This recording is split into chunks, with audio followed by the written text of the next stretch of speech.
सगळ्यांना श्री स्वामी समर्थ. तर सकाळी इथे छान असा चहा वगैरे घेतला, मी तयार वगैरे झाले आणि लगेचच एक दिवसीय आज रविवार असल्यामुळे नवनाथ पारायण होतं गुरुपीठावर, त्यासाठी साहू मला सोडायला येणार होते.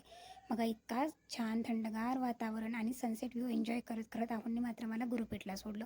आणि हा रस्ता तर इतका खराब झालेला आहे का बराचसा वेळ त्याच्यामध्येच निघून गेला.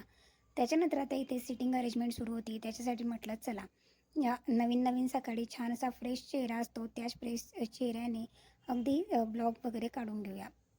कारण अजून बसण्या वगैरेच्या व्यवस्था सुरू होत्या, बाकी सगळे येत होते आणि थोडासा उशीरच होणार होता. म्हटल्यानंतर इथे लगेचच आता 8ची आरती झाली, त्याच्यानंतर एकच अध्याय झाला, चंद्रकांत दादांचं आगमन झालं, त्यानंतर हिजबुज वगैरे झालं, त्याच्यानंतर लगेच इथे आता 10:30ची आरती झाली.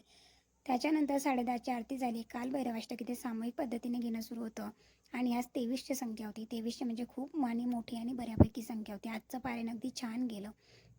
लगेचच तिकडनं आम्ही निघालो आणि संध्याकाळचा सनसेट व्ह्यूसुद्धा क्लिक केला आणि इथे आता आमची पलटण आता घरी निघालेली आहे आणि सगळे आम्ही पायी सिटी बसने येणार होतो.